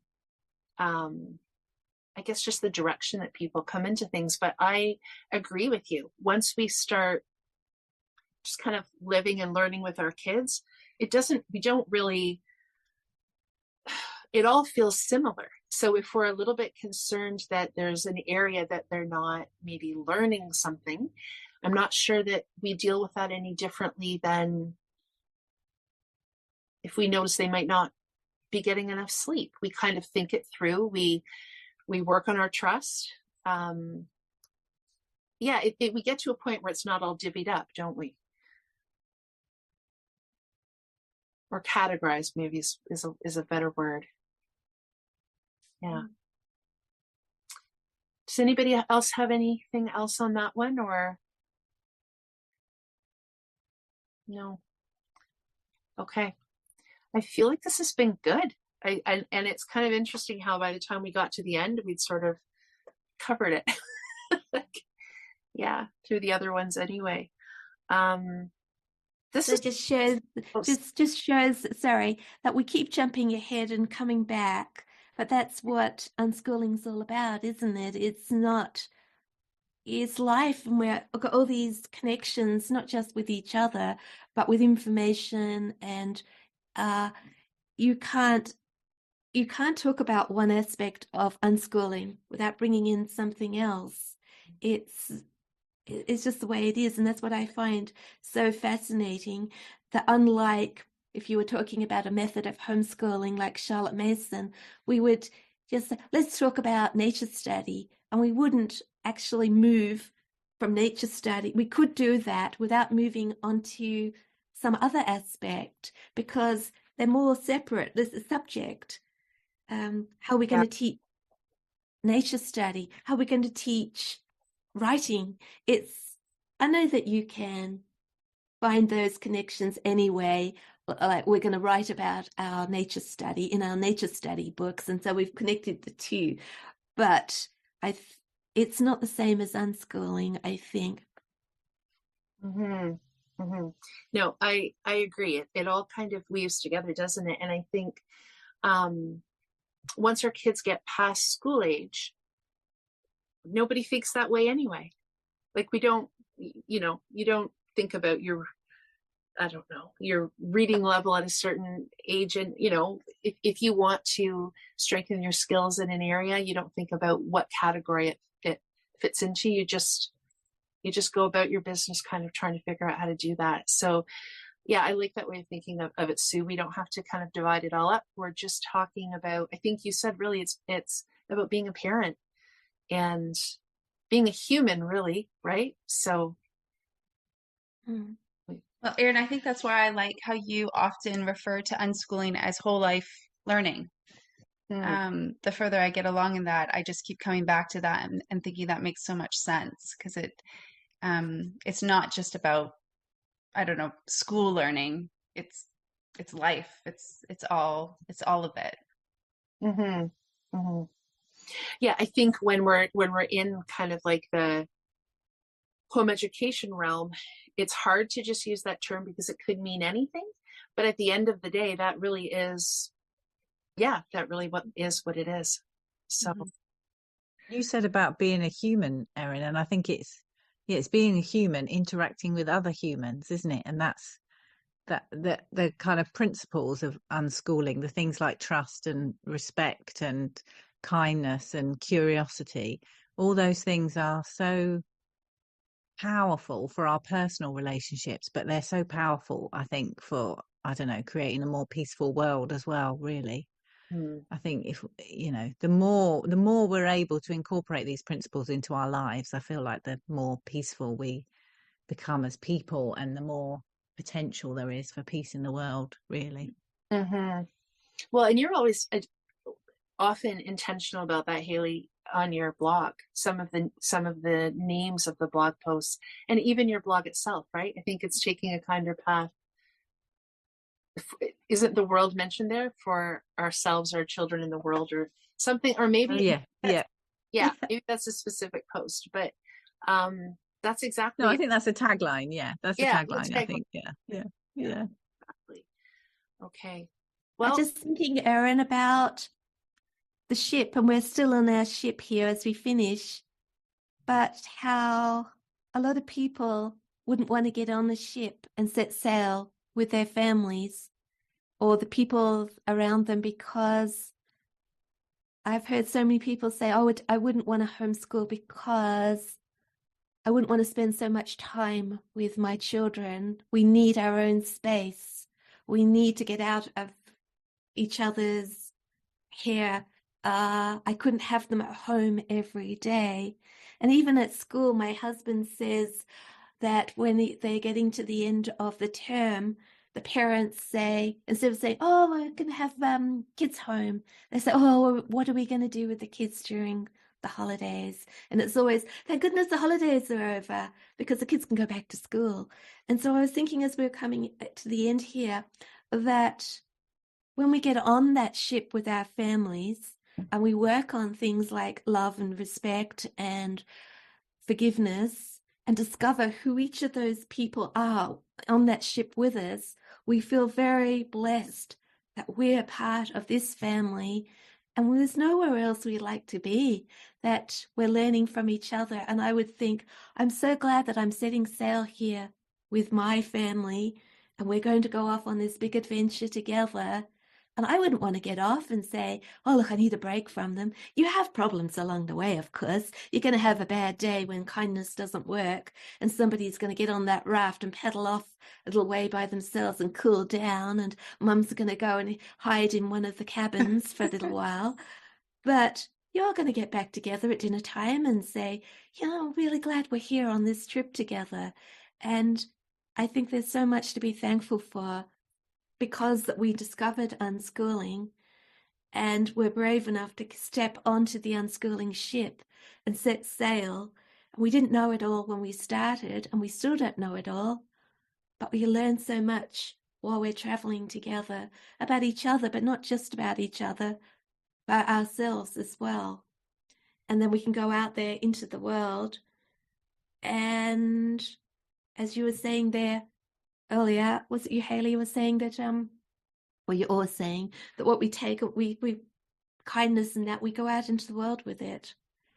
And yeah, it affects our relationships with the world as well. But that ship there. I feel sad we've got to our voyages come to an end, Erin, that Hayley's article has come to an end, but unschooling goes on, and so does your podcast. It's only this particular conversation that I've enjoyed so much. So I'm just really thankful that you asked me to be part of it. We're so glad that you're here discussing it with us, Sue. Thank you. Mm-hmm. Yeah, this has been good, and now we can definitively say it's a two-part. It's a two-part conversation, not a three. So we did it. Thank you so much, Sue, and good to see you, Ashley and Hayley. And until next time. Thank you, Erin. Okay. All right. Hayley, Ashley. Bye. Bye. And this ends our conversation today. We hope you found it interesting and helpful. If you'd like to connect further or see additional content, Erin can be found on the web and on Instagram at Everlearning. Ashley can be found on Instagram at Ashley as Mama and Storytime Shelves. And I, Hayley, can be found on the web and on Instagram at Taking a Kinder Path. We'd love it if you'd share this conversation with anyone you think might like it. And if you've enjoyed this episode, maybe you'd consider leaving us a review. We'd love to hear your thoughts. We're so grateful you made time in your day to listen to us chat. Thanks so much for listening.